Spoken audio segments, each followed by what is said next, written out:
Hi, it's Helen from Heritage Organic Seeds, and today is the 5th of October and we are going to start our seed sow-along for our October subscription box. So I'm armed with my cup of autumn tea and let's get started. So we're going to start sowing our watercress. So in your box you will have found the watercress leaflet. There is a bit of information about the seed and then full growing instructions. So on the front it just said watercress is one of the oldest known salad leaves in existence and can be traced back to around 400 BC. Watercress requires moist conditions to grow, but it might surprise you that it does not actually need running water. It is so easy to grow on a windowsill, so we are going to enjoy this delicious salad vegetable right through the winter. Watercress has seen a huge boost in popularity due to its high nutritional content and antioxidant properties. It is no longer just a garnish, it is a true superfood in itself. So this is going to be our secret weapon over winter when we need to boost our vitamins and nutrients. And then it has the sowing instructions on the back. So we are going to fill a small tray or punnet with compost and sit in a plate of water to saturate the compost. So we're going to start with this small tray.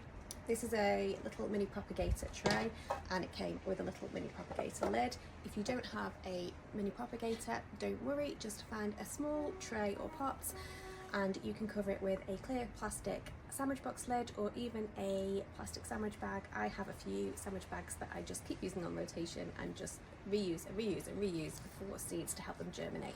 And all it does is just create a little greenhouse effect and it just helps keep the moisture in and helps the seeds to start growing. So we're going to fill this punnet with compost and then we're going to pop it in. Sorry, I've got this little Pyrex dish with some water in. We're going to pop it in there just to saturate the compost. So this is just an organic compost from the garden centre. It was a Miracle Grow one and we know it's organic because it had the Soil Association logo on, so I will post the link to that on the video and then you can see which one I used. Last month I did comment that I thought it was a bit clumpy, but it seems to have dried out a lot now. It's the same bag that I had last month, so I'm actually quite impressed, to be honest, bearing in mind that a lot of compost this year has been full of bark and just hasn't been good quality at all. I know we're trying to go peat free, which is only a good thing, but I do think the compost producers need to up their game a little bit to give us a suitable alternative, because a bag full of bark, I'm sorry, it's not going to cut it, is it? So I am open to trying any variety of compost, and yeah, so far this one has proved to be okay. So I filled my little tray and I'm going to pop that in the water and then the water will just get pulled up and saturate the compost. So when your compost is looking nice and wet on the surface, you will know that that is ready. So if it's not looking wet and you've been soaking it for a while, just pop a bit of extra water into your dish or tray and it will gradually just suck that up and it just looks nice and wet on the top. I don't know if you can see, just pull that out. So can you sort of see, it does look very wet, which is what we are after. And then we're just going to tip that water away. So once the compost is saturated, it says we need to thinly scatter our watercress seeds on the surface of the compost and then cover with a clear propagator lid on top of the tray or pop on a windowsill.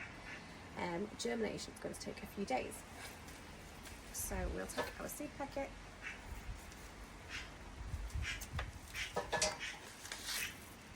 now watercress seeds are really tiny, so do be careful. They're in this little glassine envelope, which is going to make them a little bit easier to handle.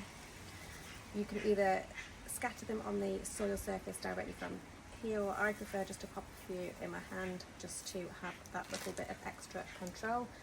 As you can see, they're really small and we're just going to lightly scatter on the top of the compost. So we haven't done too many. I don't know if you can see, we've got the little yellow seedlings, seeds even. So just lightly scatter those on the surface of the compost and then we'll keep the rest for later because we can keep some freshly sowing these all through winter. Pop those back in seed packets. So then we're just going to pop the lid on. And just as a little reminder, there is no need to cover your seeds with compost. They are so small, they just need to be on the surface of the compost. So now we're going to pop this on the windowsill in the kitchen. We're going to keep the little seed tray in this glass dish just to protect the paintwork more than anything. So there's no water in here at the moment, but because the soil is so wet, I don't want any moisture to come through out of the bottom and damage the paintwork on the windowsill.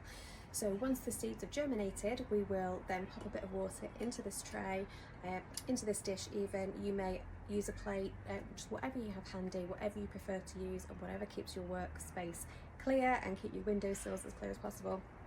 This was just at the perfect size for this. So as I say, once the seeds start to germinate, we will then pop some more water in here because watercress does need constant wet conditions, and we're going to replicate the stream effect using our little dish.